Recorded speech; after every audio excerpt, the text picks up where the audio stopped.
On today's show, I am speaking with Christiana Maxion, a force in the high net worth matchmaking world. In her short time in the UAE, Christiana is rewriting Dubai's dating scene, and her journey to get there is nothing short of a roller coaster. We discuss her global ventures, hear about brutal dating truths, and gain a sneak peek in her groundbreaking matchmaking app, Maxion. While this episode is bound to elevate your love game, it's also going to give you a front row seat into a driven, meticulous, and smart entrepreneur who is changing the way people connect.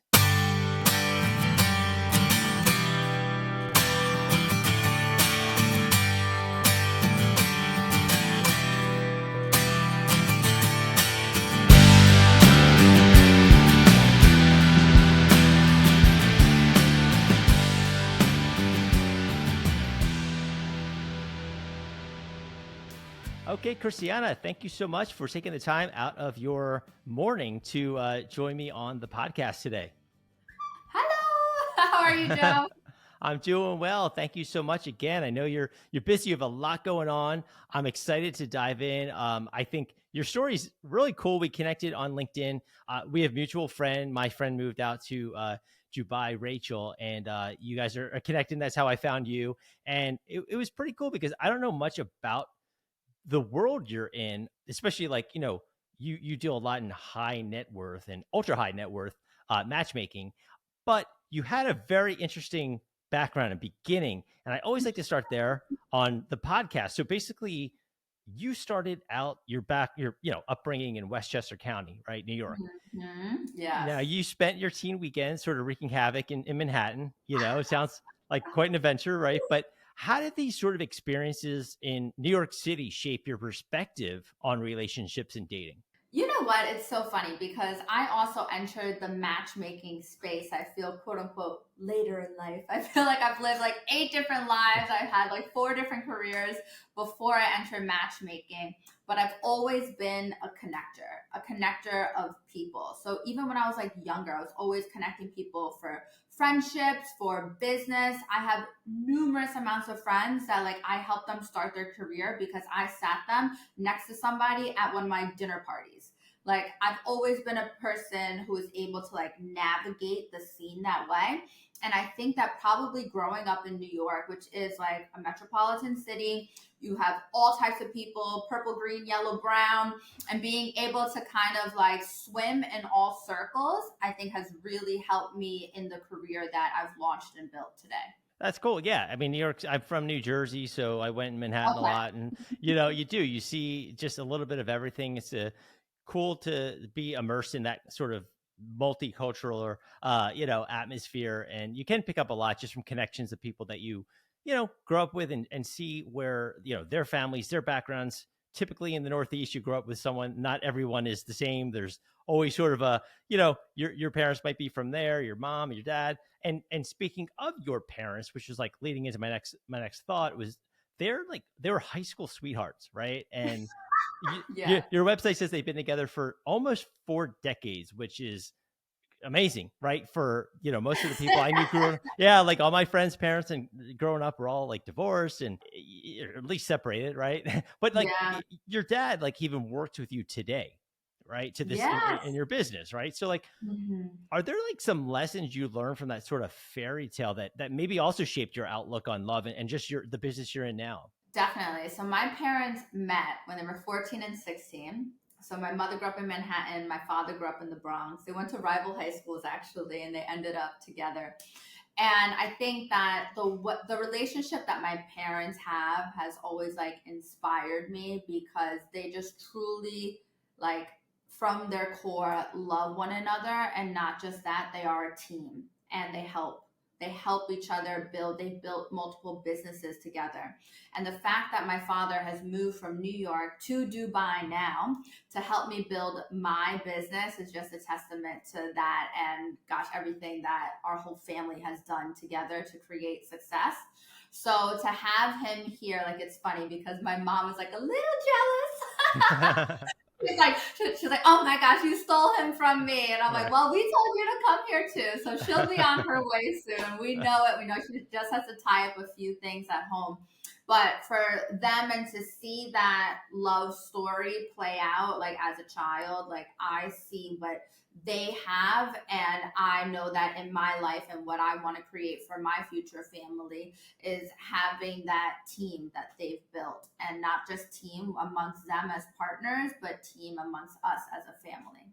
Yeah, I mean, Dubai is like the cool spot to be now, right? Like Yes, it is. you like yeah, it's crazy like everything you see online, social media, it's just so many like different cultures there, right? But Yeah.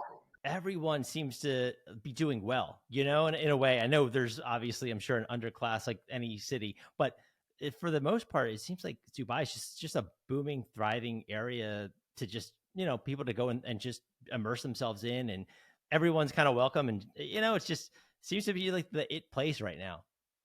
Well, you know what I say about Dubai is that it is definitely the new land of opportunity.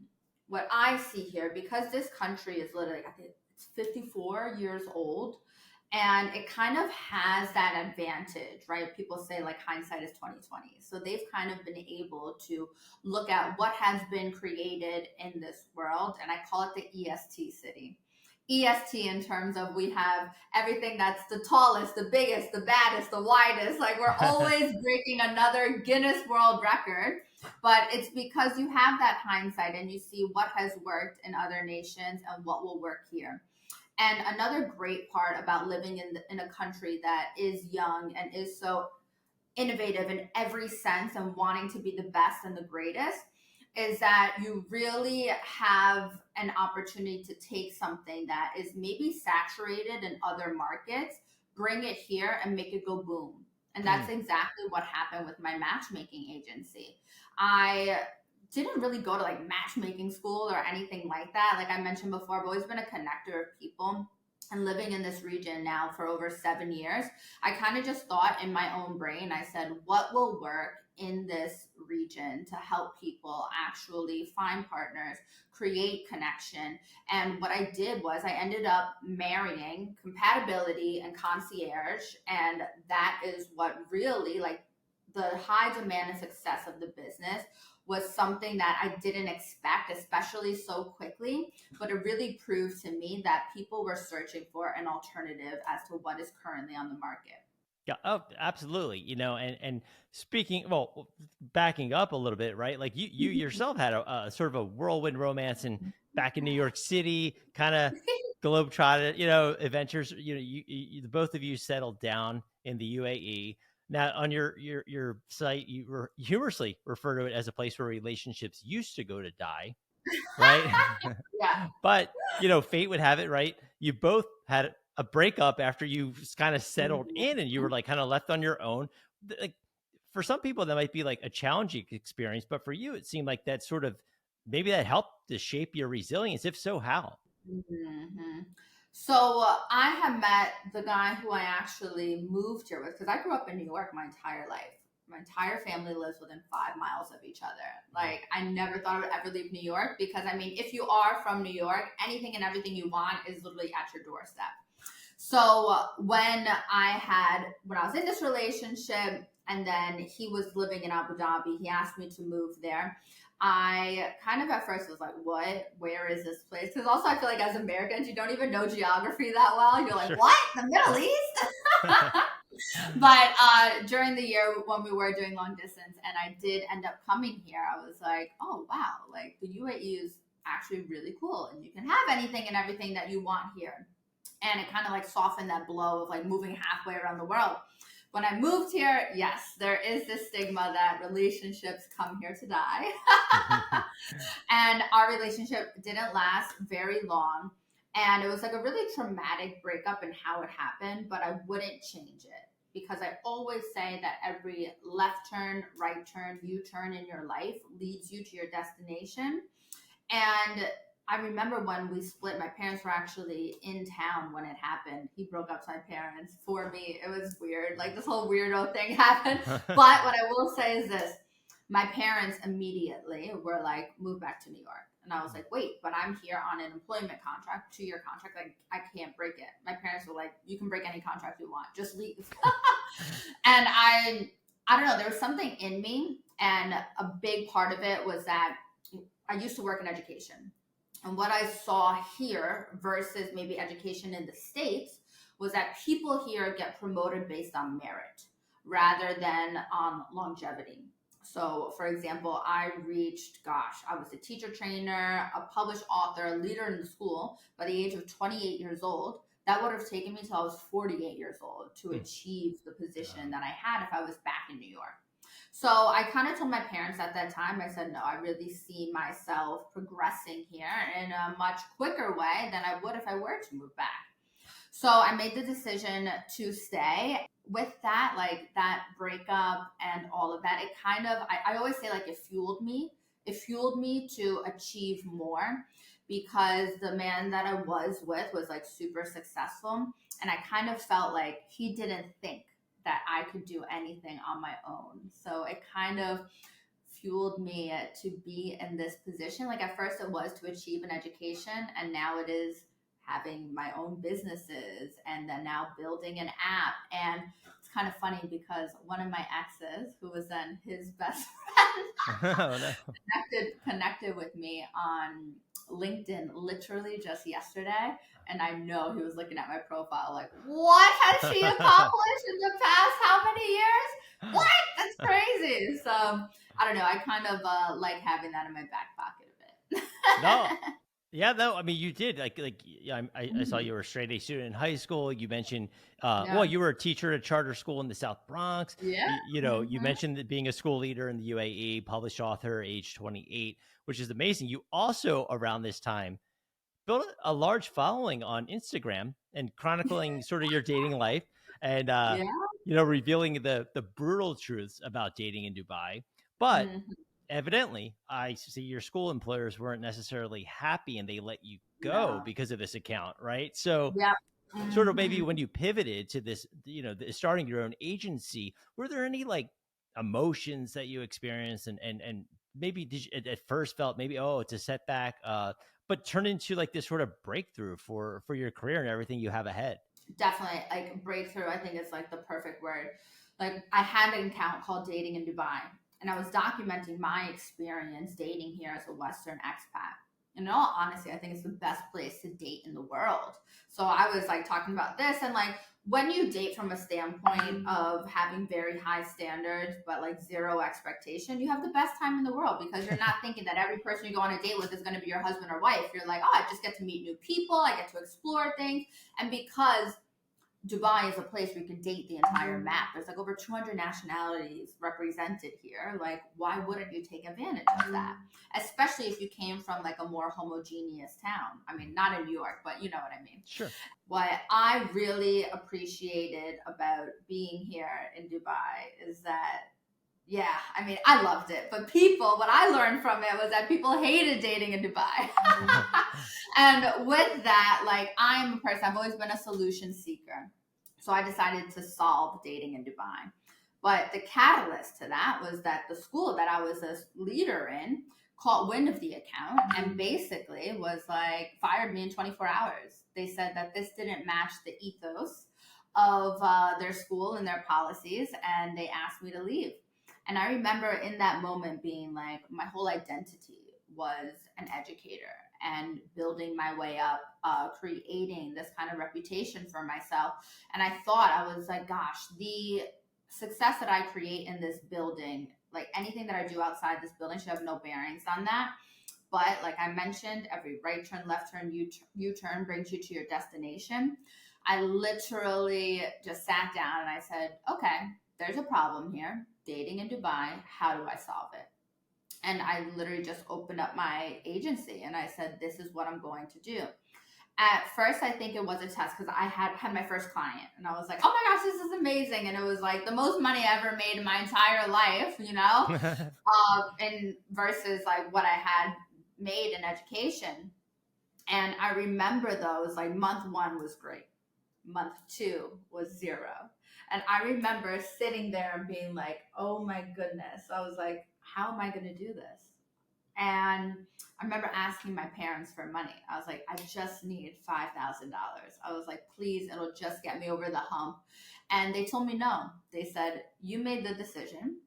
if you need money, you can get a job, make this your side hustle, do this. They were telling me go back into education. And I remember feeling this great like burn inside, kind of like, I know what I'm doing is going to change the world and it's going to create so much connection for so many people. I just had no doubt in my brain that it was. So I put everything on credit cards for 5 weeks. I was just like, F it. I maxed out like 3 credit cards. So I was like, I have to live. Like, how else am I going to live?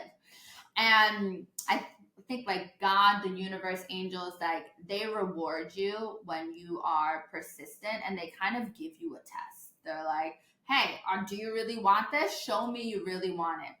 And after those 5 weeks, I felt like the world opened up to me and I was just flooded with clients, with database members, with publicity. Like now to date, I'm probably in like over 120 media mentions here in the UAE, UK, and US. Like it was kind of just that test a bit. And I'm so happy that I decided to persist, have that resilience and grit, and make it to what I have today. Yeah, and it became such a sort of hit right off the bat, so to speak, right? You were approached by, two local sort of pros in matchmaking, right? Like just kind of had their agency sync, Erica Arecchia and Annie Garmendia approached you about sort of joining forces. Like here you are, new to the city, new to the game, right? And you kind of come in, have all these, connections going, and they kind of like outreach to you about like, hey, let's kind of join together under this unified umbrella. So like, what was that like, and what's the sort of secret to making a partnership like that work? I literally, so it was like 6 or 7 months into me having the matchmaking agency on my own. This was like me. I built the database from zero. I was the one reaching out, but because I was creating success for people, it's a lot of word of mouth, a lot of referrals. And I was the first public matchmaker here in Dubai, public Western one. Because like at first I really thought it was illegal because I didn't see anybody doing it. Right. I did, and then I consulted a legal team, and we just made sure that our contracts were airtight, our waivers were airtight, and that we had certain rules in place. But with that, I had spoken to Annie probably. So I opened up my agency in October 2021. I spoke to Annie in December, right at end of December, because we were part of like this WhatsApp group that was like love industry leaders. And I just put on the group just a blast. Hey, is anybody else a matchmaker here? I'd love to know how you do it because I kind of created my own agency with my own rules and my own systems, blah, blah, blah. Just wanted to compare notes. She was the only one that responded and was like, hey, I'm a matchmaker. Let's talk about it. We hopped on a call and she was telling me, she was like, yeah, we don't take any clients for less than 25,000 US, and that's only for 4 months of matchmaking. And at this point, the most I had ever charged, this was back then, was like 10,000 dirham, which is 2,700 US. So at first I was like, oh my gosh, I was like, these people have made it. I was like, they know everything. Yeah, we spoke. So Sync was primarily in the US, Canada, and parts of Europe. And I didn't hear from Annie for like 5 months. And all of a sudden I get an inbox from Erica and Annie that just says, hey, Christiana, have you ever thought about joining a team? And I was like, that's interesting. At that same time, another international agency reached out to me, but they were like, hey, can you send us referrals? And I was like, I didn't like that wording as much as obviously joining a team. And when you're a solopreneur, like on your own, having somebody who's not just 1 step ahead, 10 steps ahead, 100 steps ahead of you is something that's phenomenal. So they kind of like took me under their wing, trained me in all of their systems, mentored. We created this bond and this team together where it's 7 of us now that matchmake around the world, and we share with the largest matchmaking global database. And to have those systems in place and people that you can lean on. And it was funny because I remember one of our first meetings, they're like, what do you hate about matchmaking? And I gave them the list. I was like, the parts that I hate are like the onboarding process, the contracts, like making sure clients do XYZ. And they were like, easy, we'll do that part, you do the part you like. And like for me, it's like the actual connection part and talking to clients and receiving feedback and perfecting the process. So they were like, we'll do this, you do that. And I was like, well, there you go. So like for me, joining with them has been insanely amazing. And we're even looking to expand further here and expand my team here and in London. And with their help, it's been really incredible. Yeah, I mean, that sounds like a perfect sort of marriage, no pun intended, right? But Mm-hmm. you know, Mm-hmm. and you say, right? I read this on your site that you said that by 2030, I think it's 63% of men expect to be single, and that we're Yes, also sort of in the midst of this global connection crisis. And you know, 1000%. yeah, and your agency, obviously, you're high net worth, Mm-hmm. ultra high net worth. So, like, why? Can you elaborate, like, on why these clients, like, these people, they've built empires, they busy lives, why work, or why do they choose to work with a matchmaking agency? And like, are there factors that draw them into the concierge service, and how do you like addressing the challenges they face, obviously, in the dating world? You know what's really funny? I feel like there's this huge like misconception that matchmaking is a last choice for people, right? When in actuality, for our clients, it's their only option. And the reason why is because they do lead busy lives. They are so time poor, but not only that, they are used to leading a life where they outsource everything. They have a problem in their company, they hire a lawyer. They want to get fit, they hire a personal trainer. They want to organize their calendar, they have an EA. Where with us, you want to outsource your love life, outsource it to experts who have access to a database of women that can filter down and find that unicorn for you, plan, book, confirm the date, manage the feedback so that you're not wasting any time. Men who are in these positions, like time is, I mean, for everybody, right? It is our most precious commodity. It's finite. You can't get it back. Like 2 minutes ago, we can't get those 2 minutes ago Right. back. Yeah. So think about it when you have built these empires that's all you're focused on is how to maximize your time. And the reason why our clients come to us is that we expedite that entire process for them to actually find results, to create results and success for them. Very cool. Yeah. I mean, and to your testament, right? Like, you have a 96% success rate. So clearly that speaks for itself, right? That's mind boggling, right? So like, what sort of sets like your agency apart, and like kind of just fueled this amazing growth? Or like, are there any like tricks or tips that, the behind the scenes stuff that kind of make your service, so effective at bringing these people together? I think that not only our team, like we have the stats to support and prove all of the results that we have gained for our clients, but we are an agency that's special because we offer unlimited matchmaking opportunities during your membership. Hmm. So most matchmakers will say you get 5 introductions, you get 8 introductions. And when you're under that kind of pressure, like, are you single, Joe? I'm not. No, not anymore. Okay. But I'm just trying to Yeah. but when you're under like that pressure, so for example, if you only have 5 introductions and I send you 10 women and then you have to choose the five, there's a lot of pressure that comes with that. And you might be missing out on somebody who is a great match for you, but because you're just judging them from a flat profile rather than an in-person connection, you could miss out on that opportunity. So with us, when you join with us, you can go on as many or as little dates as you want, and we really encourage you. The more you date, the better the results will be, because dating is like any skill. It's like flexing a muscle. You have to go on the dates in order to really perfect the process, because your feedback helps us create that compatibility like map for you in order to find that partner. But not only that, I think that a main reason why our clients hire us is because we are a team and you work with your matchmaker. Like, you are working with me, period. Yes, I have my team that send you the reservations and things like that, but our clients want us. Where in some agencies, you work with 12 different matchmakers. You don't know who you're talking to, who's actually putting you on these dates. Where with us, you get that personalized touch. And on top of that, if you're a person that really wants like a hands-on approach, I personally offer, like through my team, rapid transformational therapy, styling, professional photos. You want a PT, you need a nutritionist, you need etiquette lessons. We can have all of that for you so that we are setting you up for success. Oh, so it's like a white glove service, so to speak. 1000%.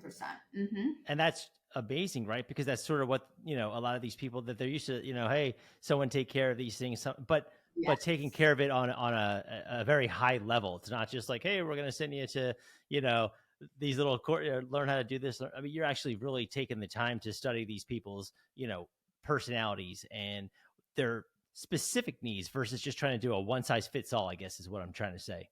Oh my gosh, 1000%. Now, we have some clients that like the hands off approach. They just want introductions, and that's fine too.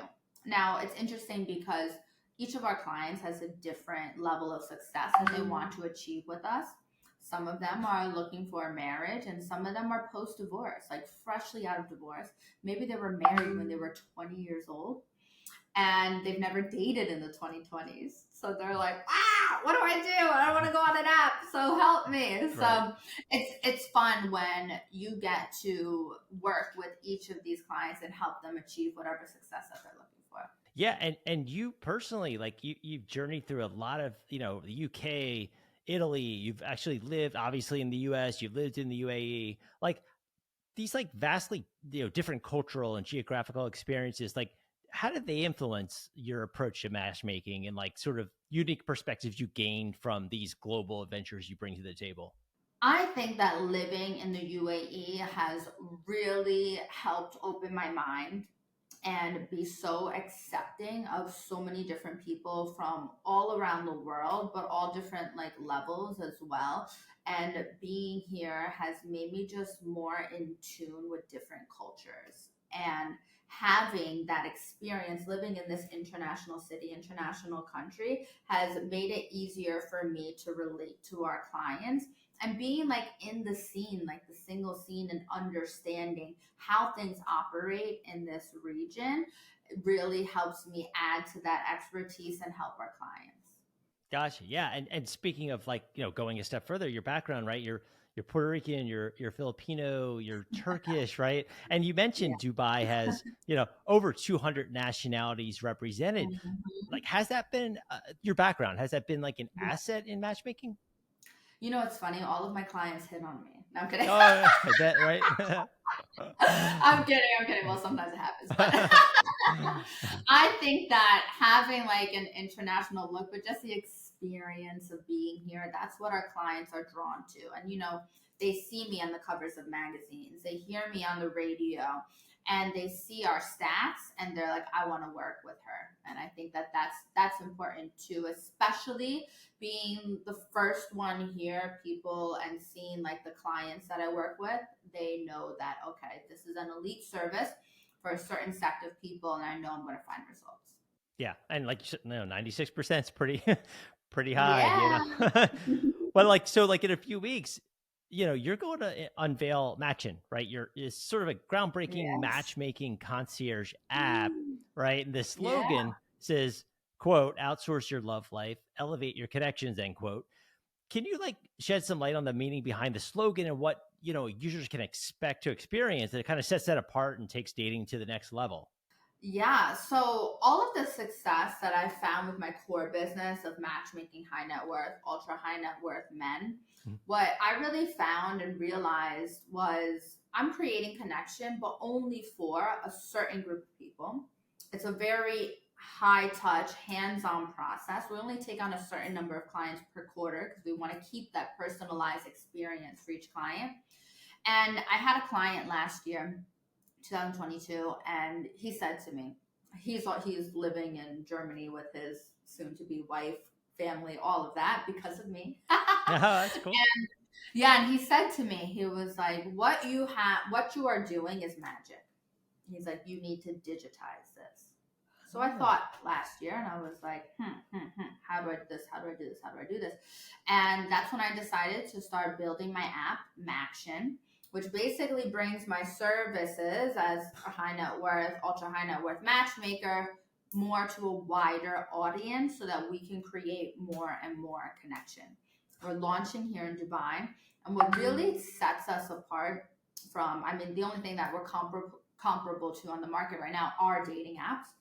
But what sets us apart is there's a whole verification and vetting process that goes into your application. Anybody can apply, but we don't accept everybody. You need to fit a certain criteria. Not only that, this is not a free product. Once you are accepted as a member, we verify you. I won't tell you the secret sauce, but Right. Yeah. there are certain points and hoops you have to jump through. Sure. Yeah. Once you're accepted as a member, there's no free product. You have to pay a membership quarterly or annually. And you're not swiping from an endless cycle of incompatible partners. We actually send you matches based on compatibility and the algorithms that I use when I matchmake my clients in person. We send you compatible profiles. It's up to you whether you say yes, maybe pass. Once it's a yes, yes on both sides, no messaging. We plan, book, and confirm the date with our partners with 7 rooms. After that, we receive your feedback. Internal feedback perfects the compatibility process. External feedback then goes to your partner to see if it was a match or not. And then we can then actually plan, book, and confirm all the rest of your dates as well. Now, another cool feature that we have is that we're not gatekeeping connection. You can see all the people you've sent yeses to, all the people that have said yes to you, all of your maybe pile, you can see that as well. But I think like what is the key thing and what we're creating is a community. Because you also, everybody who's a Maxion member gets invited to events. Small group, medium group, and large group.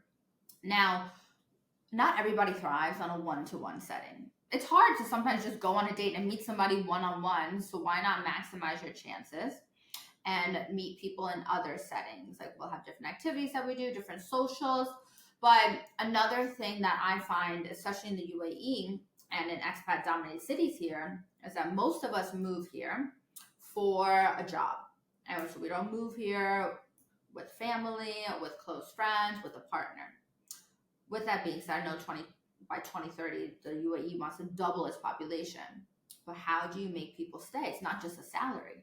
It's you have to put down your roots here, and you put down your roots through relationships.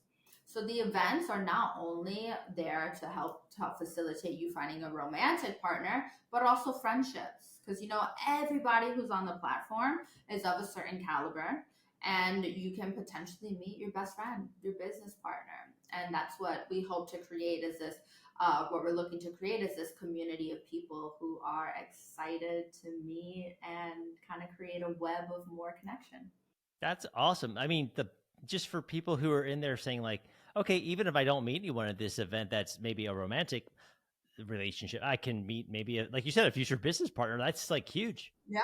Yeah. Mm-hmm. So like when you talk to your former, or maybe I guess former, if he's getting married, your client in Germany, your work is done, right? But going through the app, there's obviously like a technical side, which is like a whole different animal, right? So so for Maxion, the app, was there like a learning curve to when you venture into this world of like development, tech, like obstacles you face, maybe lessons you learned from, and I know it's not launched yet, but just in the whole process? Most definitely. And so for me, I don't come from a technical background. First time being a tech founder. Yes, I'm actually a matchmaker. My first time diving into this world. I went through 3 different tech agencies within the first year. And the number one advice I would give to anybody, and what I did that helped me the most, is I hired a director of product. So the person who's like the liaison between me and the tech team, who's really marrying the product, the actual app, with our business strategy, our goals, and what we're trying to create, who has a technical background and also has our best interests in mind. She actually happens to be one of my very good friends that I've known for years here. And that relationship just developed into a business relationship as well. Having her as somebody who is really overseeing everything and making sure that we're on track to create the vision that I have for what I want the product to be has been a godsend. We have an excellent development team now, but there's so much because I think we're applying for the App Store this week. And it's the little things that you don't even know go into it. So like you have blockers when it comes to OTP passwords, which cloud servers are you using? Oh my gosh, data privacy policy, terms and conditions, lawyers. Like you have to kind of spin 20 different plates in order to get this thing launched and properly launched. And Apple does have like a strict policy when it comes to a lot of things. So being able to adhere to all of that and being compliant in order to be on the App Store. And then another thing you don't realize when you launch on the App Store is Apple takes 30%. 30% of everything. Now, of course, you can apply for the small business program when you first launch. It's like 15% up to the first $1 million, but I plan to break that in the first 2 months. Right. So then after that, it's 30%. That's a third. So it's quite crazy, like the things that you don't think about leading up to it. And as a first-time tech founder, it's like, when do you outsource? When do you hire in-house? And like we have raised funds, so we are funded, not fully funded. I have like $150,000 left to raise before we launch, but it's quite crazy because I think about how do people bootstrap this? How are they doing this? And I've made not mistakes, I would say lessons learned and hiring certain people and then having to pivot and going through that process. But I always say that those are lessons learned that will then help me in the future. And so far, nothing has been a huge, expensive lesson learned, thank goodness. But I know that there will be expensive lessons learned down the pipeline. Having people in your corner and advisors who are not one step ahead of you, but people who are 10 and 100 steps ahead of you have been kind of like my golden goose in this whole experience. Yeah, that's cool. I mean, I'm excited to see what this app looks like. I think it's going to be They're really super cool. sleek and sexy and cool. Yeah, no, it just kind of fits the vibe of the agency and just what you're doing out there, right? So, like, for someone listening, if you had like the most valuable piece of dating life advice, sort of you'd like to leave people with, what would that be? Yes, definitely. So I have a couple things that I would love for people to know, and especially if like they're building a business, any industry. What I had done, I just found people on LinkedIn. I'd gone in my network and I said, introduce me to anybody you know that works in tech. People who are one step ahead of me, 10 steps, 100, 1,000 steps. And I would sit down with them. And the first thing I asked them was, tell me your 2 biggest mistakes and how you would have avoided them. I learned so much from these people's experiences. Now, what I do want to really, really tell people and push for is that don't be a taker. You also need to be a giver. So I would always ask them, what kind of value can I add to you? Professionally, personally, tell me anything. And I think like one of the funniest things like I did for somebody and help them, I helped get their son into the 2nd grade class that they wanted to get into because of my previous connections in education. Yeah, that's cool. Look somebody up on a couple dates. Like I was just like, you need to make sure that when you are in this process that you're not just a taker, that you're also a giver. When it comes to fundraising or even just like talking about your idea, you're always going to have no's, you're always going to have naysayers, especially if it's something that you're embarking on fresh or that's different or you're pivoting from a previous career. Even if you're like on social media and you're talking about something else, you're always going to have hate. Don't let that deter you. Let that actually fuel you. I always say that the hate fuels me. But it's important, and I don't know if this is something that comes so easy to people, but it has come easy to me. And maybe because I think about this analogy, I always say that I'm a duck. Everything is water off my back. I never let anything get me too high, get me too low, and I just keep pushing forward. And when you have a clear goal in mind, just keep that in mind and don't let anybody derail you.